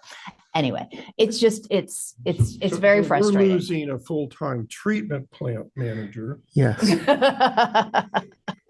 paying for that, and he's got to now learn how to do a collection. Right. You have to hire someone. Or hire somebody. Yeah. Okay, but that's not cheaper. No, that's what I'm wondering, what is gonna be the cost? So, to but us? what about my idea? Let's write Central Marin a letter. What does staff think about that? Staff has a, I mean, the idea of writing a letter saying that we think it's premature to work on details of a plan that hasn't been documented, or, with review of alternatives, we don't see any of that. And it's. staff has nothing to say to us. I think I'm, the agenda item on the, for tonight is for RVSD board to discuss direction that they'd like to give to the CMSA commissioners representing RVSD. So the board would decide to direct President Borstein and Director Kelly on the next actions. I like Tom's idea. I do too. And I think, I mean, And in the same way that Mary Beth presented their letter to Jason, certainly Doug and I, being representatives of RVSD, could present. Well, put it on the agenda at CMSA. Well, yeah. But and I would, I mean, if this is appropriate, I would say, propose what Tom is saying, basically like there needs to be a study. LAFCO's going to do a study. Oh, and have you thought about RVSD, the agency that exists in your geographical It already boundaries? exists. Oh, I mean, us. Yeah, and the economies of scale of that. And anyway, and then I think I would like to ask staff to prepare some, broad brushstrokes proposals for how we would do the four things that Kate Collin is saying they want Jason to do. But I don't know if that's a good Even if idea, we just honestly, as I say. we're already doing I these keep it things. simple. And this would allow San Rafael Sand to keep their staff.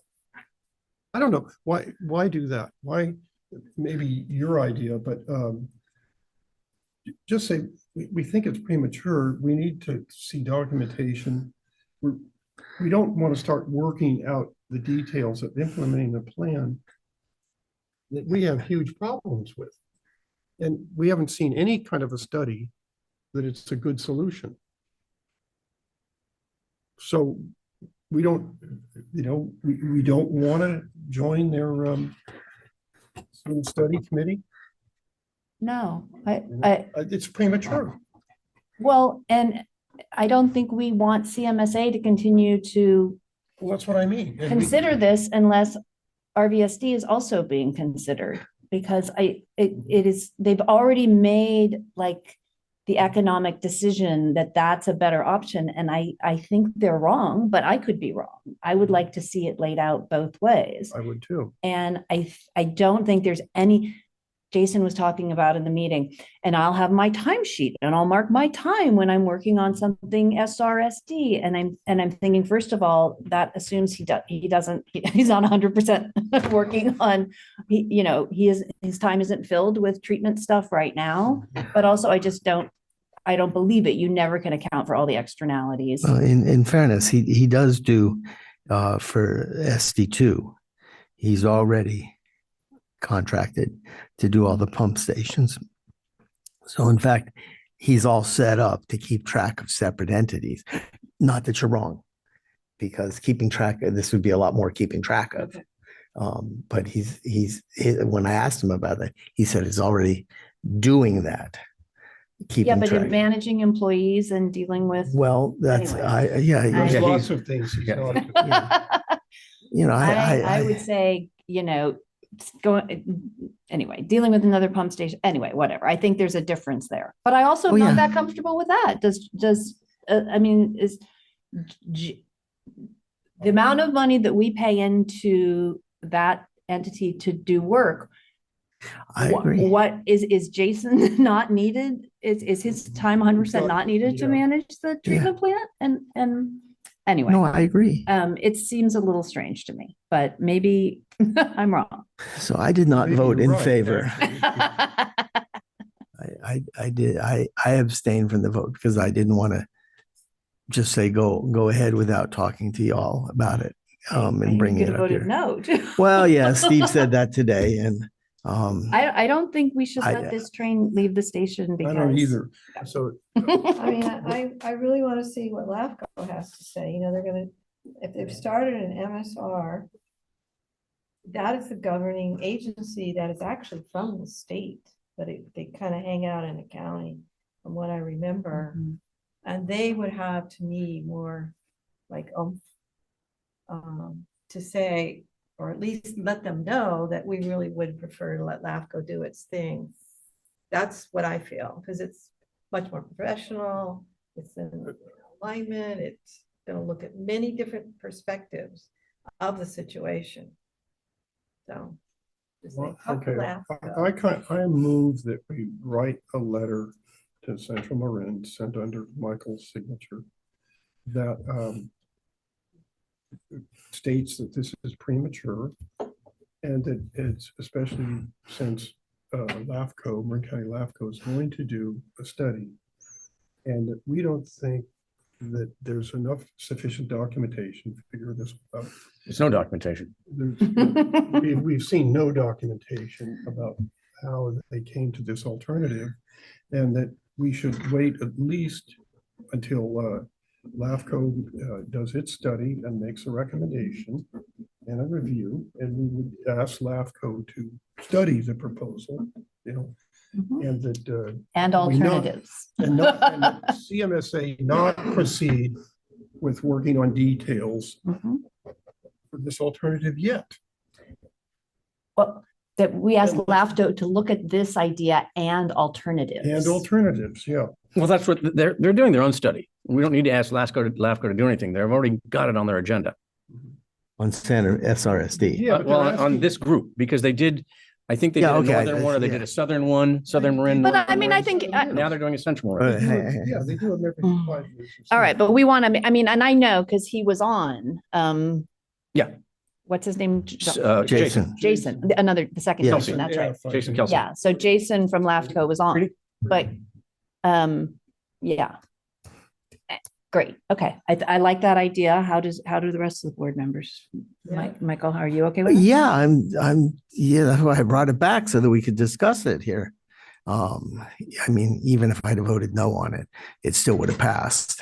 No, it doesn't matter. No, I know. So For next board yeah. meeting at CMSA, we want an agenda item. How do you put agenda items on? Are you the president? Yeah. I'll put an agenda item on. Absolutely. No, I'm taking direction from my board. Yeah. Great. We to represent this board over there. Great. Absolutely. we And for take our- those who sit on the finance committee of CMSA, we know for a fact that this has not been considered. I mean, there's no finance There's committee no discussion. finance nickel dedicated to this. Okay, great. There's no study. There, No, No, anything. we didn't add money to the budget or something like that to do. right. I just mean, you could also, you could point out that that this is being discussed, but really the financial ins and outs of it are not something. Finance committee has not discussed this. Okay. Great. Okay. Yeah. So maybe over the next, before the next CMSA meeting, Doug, you should talk to Jason and say, we would like to bookmark We'll write a a letter. place and we'll write a letter. We'll be very thoughtful and We request and put it on. give it a lot of thought and bring it up and. And we'll CC LAFCO. Mhm. And I mean, because when they do their study, we also want them to be. And we'll send it also to Corn Madera. Madera as well. Yeah. Mhm. And San Rafael, of course. Yeah, I mean, Just like this. we're, list right we're here. very, We'll see, Sam. All right. Thank you. Except this never even came, it's interesting that this didn't get sent to me. Right, as, CMSA. Right. president. yeah. Yeah. In terms of process, Tom, are you willing to draft something and email it to me and I will Okay. finalize it and we'll float it by everybody? Or how does council or Brown- staff have Brown a Act. recommendation for How about how the board staff? writes a letter? Well, I guess I'd prefer that there not be a process that involves more than two of you to finalize a letter so that Okay. it's not a Brown Act violation. So I would say. Whether one staff could write it and the Hang on, two Doug. He's could. he's a finance guy. She's a lawyer. Let them write it and put it in front of Hang on, Michael Doug. and Michael will That's sign it. fine. I'm good with that. Can it be, can two board members then send it to staff for putting it on letterhead? Okay, Sure. And editing and whatever. okay, Okay. all right. And then, yeah. Thank you. I don't know why Okay. I'm so invested in this, but Okay. I think we got what Well, we're that's our looking for there. response. Okay. Do we know who's online with us? Do we have any public out there? Yes, we do. Would you like their names?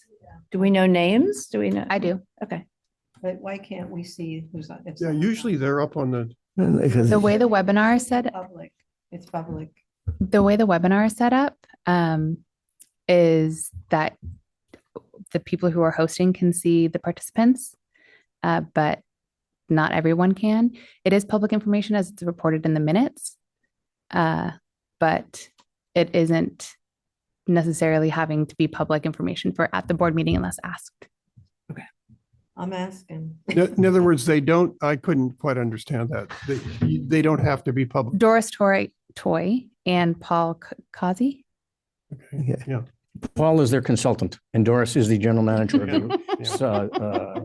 San Rafael Sanitary District. good. That's okay. That's good. Thank you. That's absolutely fine. Yeah. Thank you. Okay.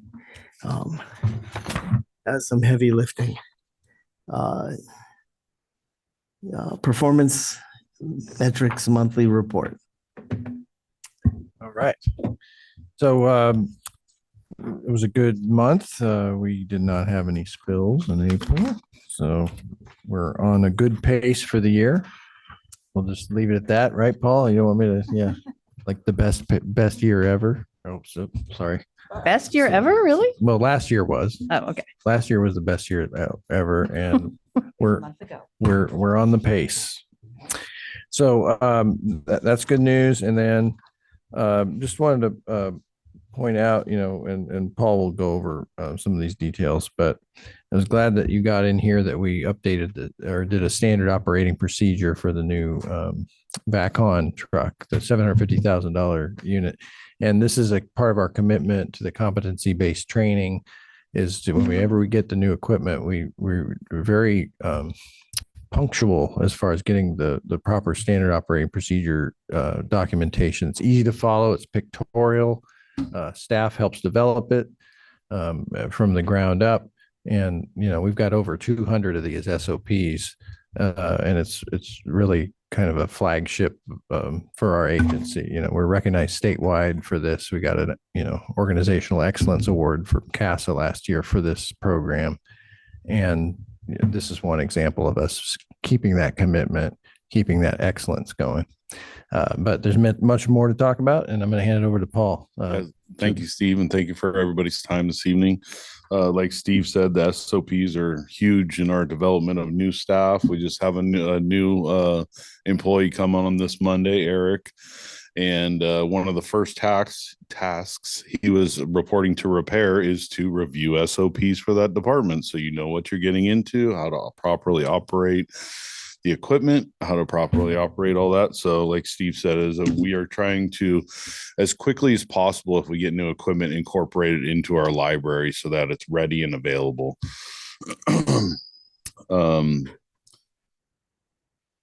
Pump station crews.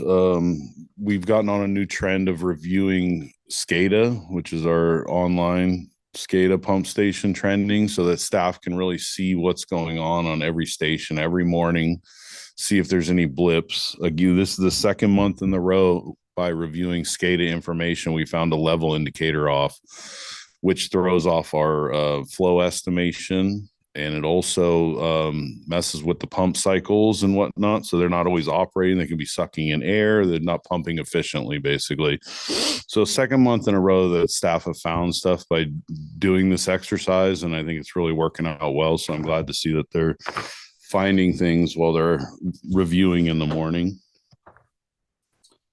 Line maintenance staff worked with the facilities director of Green Bay Management for the capture of a root ball, which actually came through one of the business breakfasts, and a plumber there. So this was the apartments behind pump station 13, a big root ball in that hillside. So staff went over, met the plumber, caught the root ball. All is good. So I'm glad to see that they're actually reaching out to us and contacting us as requested. It's really helping. We're really trying to push that because I'm sure we've had some spills in the past that were due to some of this stuff. Again, last month, we also found a piece of a plumber snake in a line, just happened flushing. They didn't call us because it must have snapped off, but luckily we found it before it caused a spill. The repair crew's been doing a lot of work. We're really trying to get rid of all our grade 5s and correct some spill deficiencies. The 90 Oakland Avenue is really kind of a tough easement, which was a blind T. Basically, it's just an offshoot where it's hard to flush. You can't flush it. So we ended up installing a HDPE manhole. It's a plastic manhole, almost like a plastic drum that staff can actually help get out, and the contractor can carry it through an easement out to where it needs to go. So they were able to pour a base, put in the new manhole, and eliminate, I believe it was about 30 feet of 4-inch that was actually a lateral that we had been trying to clean all these years. After we obtained access, we TV'd it, we dye tested the houses, come to find out it's a lateral. So good work. We're really trying to go after these spills and the causes. So it's a good one. And then repair also eliminated 2 major sources of infiltration in Kentfield. One of them was a rod hole that had been lost, and we found it was actually in a creek bed, just sucking water right in. So we took the casting out of the creek bed and then sealed off the pipe from the inside utilizing a pipe patch. And the other one was another manhole. It was in a seasonal creek bed, but every time heavy rains, it would get flooded over. So we raised it up by about 1 foot and put a locking manhole on there to keep the infiltration out. So 2 instances there in Kentfield to help us out a little bit.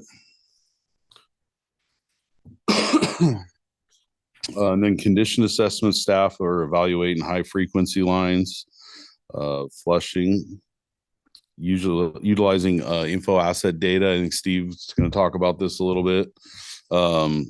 Instead of flushing the high frequency lines right at 6 months when they're due, we're actually going to sending a TV camera in to see what the real world conditions look like, to see if it needs to be on that kind of frequency. And Steve will explain that a little bit, and I'll help him with that. We also had a fog compliance inspection correction with CMSA. We found a lot of grease over off of Bolinas Road in Fairfax. And after flushing and investigation, there actually was a restaurant that was out of compliance and loading grease into the system. So Really? we have increased their cleaning, frequency to every 3 months, I believe it was, to help reduce the grease in the system. Did that restaurant have a fine, or is there some sort of It's a corrective action at first. And if they don't increase their pumping, then I believe CMSA can possibly induce fines on them if they're not keeping up with their Is that the system. sake place? The sake? He's not at liberty to say. I try not to call out restaurants Yeah. in the Oh, board we meetings. just If you'd like to, I know. if you'd like to know, I can let you know. But look, it's a Um, health thing. Yes, I have the information if you'd like. I would love it. Okay. I will personally join. Is there any questions or anything else you guys saw in the No spills? report? Did the plumber actually go to one of the business meetings? The guy, he had Yeah. been to the business? After he told us about No, before. before? And I don't understand the process. Like he plumbed something and then he knew the root ball was coming down or? Yeah, so usually like the apartment complex is having lateral issues, it's plugging up. Usually they'll CCTV it to kind of see what's going on. If it's heavy roots, then they come in with a cutter and cut it out of the lateral. So, but that's gonna all go. the water from that's up behind it pushes it down into our main, and then we get stuck with a big slug of roots in our main. So our staff will put a camera in and a retrieval basket. So as the water comes down, we'll catch those roots so it doesn't You go. knew about it ahead of time? Yes. Excellent. Yes. So we actually Oh. coordinate and meet on site when the plumber's cutting the roots out. That's a great ROI on bagels. Sometime I want to ask you offline, how can you stop roots? Because I have big trees. We'll talk later. I don't want Yeah, to poison. There's some ways, but seamless pipe is the way to go. HDPE, no roots in that. So thank you. Thank you, Paul. That was great, Paul.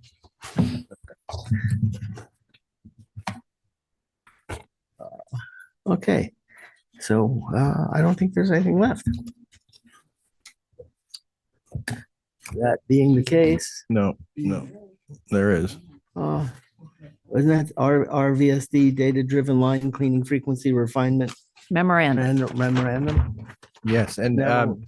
yes, and I wanted to document this process for the board's edification. I don't have a big presentation for you. This is for your reference to know this work that's being done by our team. You know, this is a team. And when I saw the work getting done and the workshops you guys are conducting, and then I learned a little bit more about, and then the flow chart is in here about the decision tree.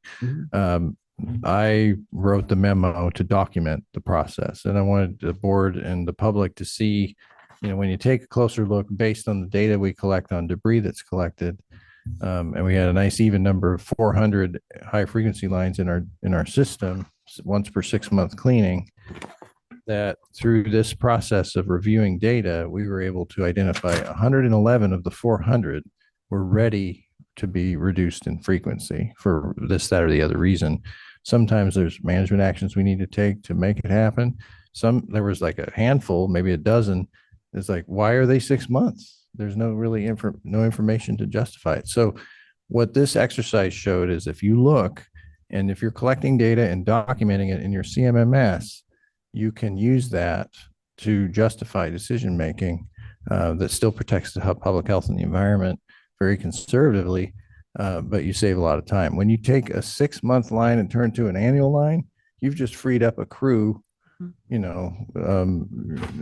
starts to multiply many times over. And then how about if you take annual lines and turn them into 3-year lines, based on this type of an analysis and approach. But it's data-driven. And I was very excited about what our staff came up with, and I want to make sure I documented it. And, we're going to see how that goes as the year goes on and apply it more broadly through our system. But we started with the low-hanging fruit, which was the once per 6 month. These are the high-risk lines, so we're going to take it very conservatively. But in a year's time, we'll report to the board and the public, about the actual reductions in line cleaning frequency that we achieve. The memo goes into all these nuances, about, the bottom line is you don't want to clean the clean pipe. Yeah. Because all you're doing is damaging it. You're just reducing its lifespan incrementally. Even though, it's incremental. Yeah. But that, these lifespans. It's not a good use of our staff time. Yeah, it's a waste of It's- time. it's a Or our waste of trucks time, or our and- water. Right, trucks, fuel, emissions that go with it, and the potable water we use, and and it goes on and on. So at any rate, I'm excited about this. This makes good on a commitment in the business plan we've had for a couple of years, but it's a little more documented and methodical, and it might be something we share with CASA and CWA in the coming year. I told Steve this looked like an MBA project. I was going to say, I smell another award. Hey, Steve, comment. On page 4, I'm reading along. Scenario 1 has sags between 50 and 74%. I'm going, what is that? A sag 50%? Well, further on the next page, it means that the pipe is 50 to 74% full of water from the sag. Oh, I think it identified that earlier. Yeah. Sequentially in the memo. Yeah, we can. Yeah, we can it do goes first because I was going to Right. call him up, but then it explains it somewhere on the next page. that. Yeah, that was Some of these pipes are 74% full Mm-hmm. with no flow, or well, they're just yeah. Yeah, that's like right. standing water in Standing- effect. Yeah, but that smells good. Standing wastewater. Yeah, it just sets there, and that's a real, those are higher risk, obviously, because that creates I like think a this is cool. hydrostatic barrier to flow. That is a higher Yeah, it's risk got of to be spill pushed. surcharge. Yeah. Okay. Thank you. I'll do that. This meeting is adjourned, and I'd like to say that our next regular meeting is on June 19th, 2024, at 5 p.m., right here at 1111 Anderson. And to our public who are out there, please come to our little party next Tuesday, Mhm. the 28th, between 1 and 3. That's it.